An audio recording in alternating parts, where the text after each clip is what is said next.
Can you recall a situation when you quit your job or transit into a new career? I mean, quitting and having the conversation is never really easy. I was quite nervous because my boss liked me, and it's a little bit breaking up with a boyfriend or girlfriend, I think. Yeah. I also think so. It's a little bit like that. Yeah, you have a long time relationship. Yeah, and you trust each other, work together for a long time. Like you see each other 8 hours a day. Yes, it's a little bit like that. Like it's not you, but I want to seek new opportunities. Yeah. I really appreciate you, but yeah, something like that. Yeah, similar. So yeah, it was not that easy, but I'm happy I did it.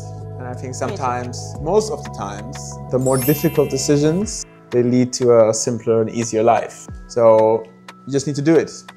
If you want, you have like decide, I want to do it, and then just do it, and you will feel so much better after this conversation. 辞职了之后有休息几天吧，休息几天后就开始做工，真的是劳碌命。就开始在想，应该需要什么呢 ？register 一个 company， 做名片，做网站，在想怎样找工作，跟大家说我开公司了。像有一些 app 也是会 link 你跟 potential clients， 我就开始 sign up， 我就开始 talk to potential client， 就从那边慢慢开始。 Push myself to go to the co-working, to start to do it all by myself. Because at the beginning I was alone until you start to get to know people and then you start to make friends and da. But I think it's something that I really like to transition from a 9-to-5 job to flexible time job. Yes. It's very nice. Were you very clearly about what you want to do? You just mentioned about you have a lot of self-questioning. Will these things be very anxious for you? Yeah, I left everything to change for something that I didn't knew it was going to work. So I felt, it was hard. I felt and a lot of sadness, of course, because you are living your life for something new. 就是你越失败越多，你就会更厚脸皮。你就会怎么说？就是好像你尝试过了，失败过了，你就会比较习惯失败。我刚自己出来做的时候，也是面对很多拒绝了。就是除了反思，还有另外一个很重要的是，你要相信自己，挫败的时候可以找到解决方案。你这样的话，你不管你做什么事情，你都会比较有自信，不然你就会一直呆滞在这里。就是你要相信自己是可以克服那个未知的事情啊。因为你即使是我的，可像我已经是算是专业吧，算是做了10年，我还是会怕未知的事情。懂。对，不管你做20年，你还是会怕未知的事情，所以那个根本不需要做考量。你重要的是你要相信自己有能力克服未知的问题。A journey from employee to self-employed, like a freelancer or CEO, is a difficult road. How did you overcome these difficulties? And what was the hardest part? I guess the hardest part essentially is, as we've said before, that you gotta find the clients. No matter how beautiful or how wonderful or how passionate it is what you do, at the end of the road, it's gonna have to make money at some point. We all have to survive.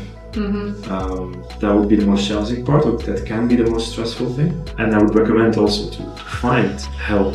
I had a lot of help from other people who are knowledgeable about this to help me with that. Because it can be very daunting to structure a business setup. In the end, it turns out okay, and it's probably simpler than you think. But for the first time, it can be pretty daunting. Those things, when it comes to administration, it's worth the money or worth reaching out to people to get help for that. Because you don't want to lose too much time on that. You want to stick to putting your energy in the idea and developing the business.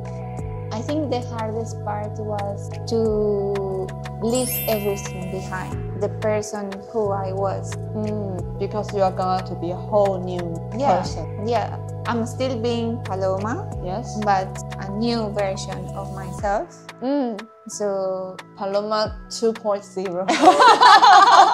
I think I overcome it with a lot of positive mentality, a lot of journaling, and a lot of reading to understand your emotions. Okay. Like you can feel sad, you can feel happy, you can. Are you trying to figure out what your feelings? And understand that this is part of the life. Everybody, like if you see, I don't know, Jeff Bezos, Steve Jobs, or all these new, these famous people, from the beginning, they were like us. So why you cannot do it? So I just push push one day one thing, and if you at the beginning don't feel good, take your time to feel good with who you are. I think that's the most important.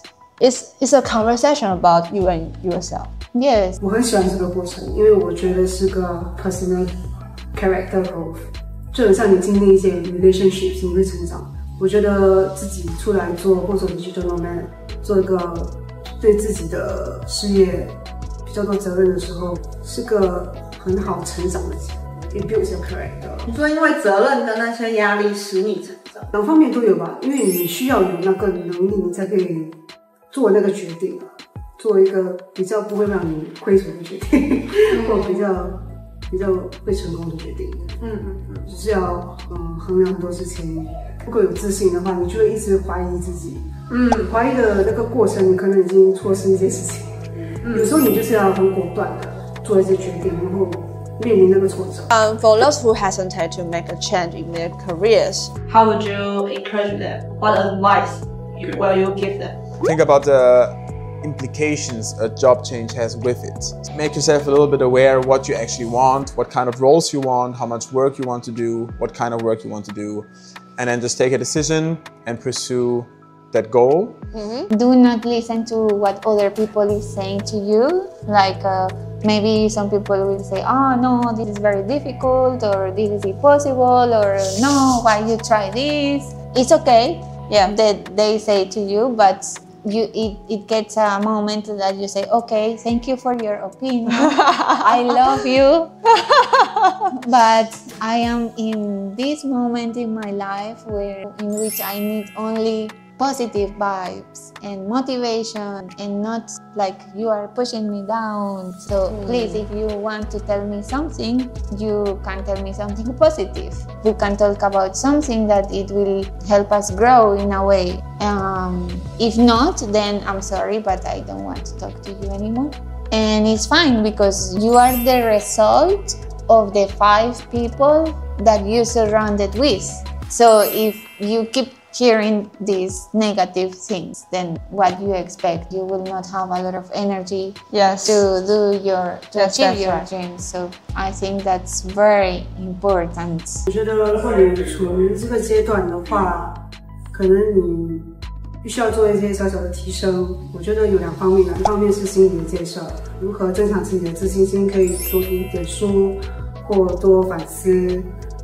写日记，多了解一下自己的方向，这样你就可以建立一些自信心，然后另外一方面是很实际的考量，就是如果你知道你怕的是什么，例如是金钱的话，那你就存款，你就开始设一些目标，我要存多少钱我才辞职，或者是你知道你害怕的是你技术上不够那个能力，所以你才害怕。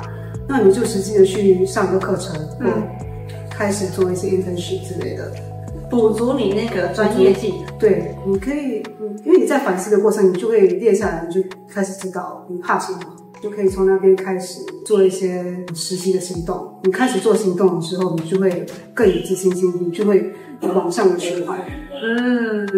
了解。所以结论就是看你害怕什么，对，然后你要去克服那些。I would say, if you are not sure, start small. Just do it. You are young. You have nothing to lose. Worst case, you lose 3 years of your life and you'll make up for it later on. Just do it. Just do it.